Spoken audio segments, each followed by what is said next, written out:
2022 के एंड में सीज हुआ भाजपा का हिमाचली इंजन जल्द ही दोबारा ओवरहॉलिंग के बाद सामने आएगा।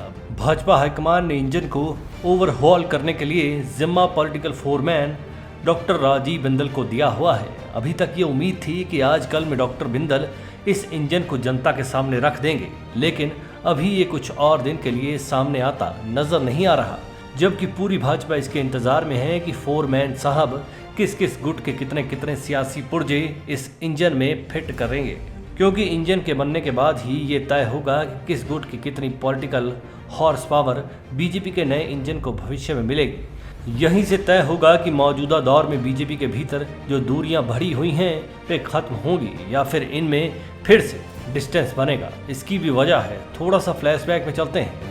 इस मर्तबा अध्यक्ष बनने से पहले भी कुछ महीनों के लिए डॉक्टर बिंदल हिमाचल भाजपा के अध्यक्ष बने थे। तब उन्होंने जो कार्यकारिणी बनाई थी उसमें नाम मात्र का बदलाव भी इनके बाद अध्यक्ष बनने वाले सुरेश कश्यप ने नहीं किया था। बिंदल की बनाई हुई टीम के साथ ही उन्होंने अपना कार्यकाल पूरा किया।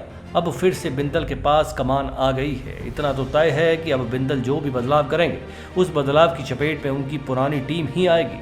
लेकिन सवाल ये है कि इनको बदलेंगे कौन। अगर आज की भाजपा की बात करें तो अभी तक राष्ट्रीय अध्यक्ष जेपी नड्डा की पसंद अभी तक इस पर भारी पड़ती नजर आ रही है। सबसे बड़ा उदाहरण तो खुद डॉक्टर बिंदल ही हैं, जो वाया जेपी नड्डा इस पद पर तैनात हुए हैं। जबकि ये भी हकीकत है कि पिछली दफा जब बिंदल अध्यक्ष बने थे तो धूमल ग्रुप का कुछ नहीं बन पाया था। ये हालात आज तक बने हुए हैं कि धूमल ग्रुप साइडलाइन ही चलता आ रहा है, चाहे बीच में अध्यक्ष सुरेश कश्यप भी रहे थे। दरअसल भाजपा में दो फाड़ होने का रोग साल 2017 में उस वक्त खुलकर शुरू हुआ था जब भाजपा में पीढ़ी परिवर्तन हुआ था। धूमल साहब के साइडलाइन होने की देर थी, उनके तमाम सिपाही भी ठिकाने लगाने शुरू कर दिए गए थे। लेकिन इस बार लग रहा है कि शायद धूमल गुट को हमेशा की तरह नज़रअंदाज करने की हिम्मत नहीं होगी, क्योंकि इस गुट को साइडलाइन लगाने का नतीजा बीते विधानसभा चुनाव में भाजपा भुगत चुकी है। कई जगह टिकट नहीं दी, कई जगह धूमल समर्थकों के विधानसभा क्षेत्र बदल दिए गए थे। इस बार कार्यकारिणी गठन से पहले जब बिंदल दिल्ली गए थे तो उन्होंने जेपी नड्डा के साथ साथ अनुराग ठाकुर से भी चर्चा की थी।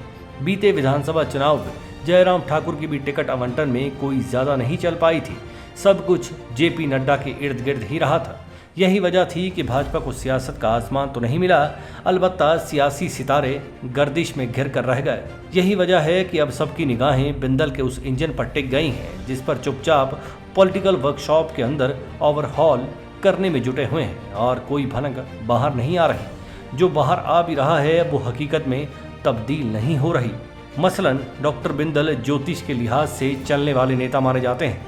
पहले ये बताया गया कि 9 जुलाई को कार्यकारिणी सामने आ जाएगी, मगर नहीं आई। फिर तय हुआ कि सावन के महीने में पहले सोमवार को इसका खुलासा हो जाएगा, लेकिन मौसम ऐसा बिगड़ा कि कार्यकारिणी फिर से सामने नहीं आई।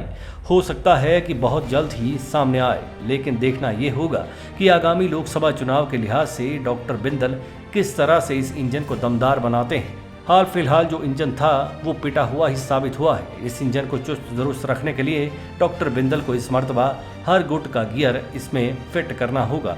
अगर पहले की ही तरह पहले गियर से सीधे टॉप गियर में रखने का सिस्टम बना तो वही होगा जो 2022 के अंत में हुआ है, यानी कई गियर बीच में मिस थे और गरारी ऐसी अड़ी थी कि इंजन सीज हो गया था।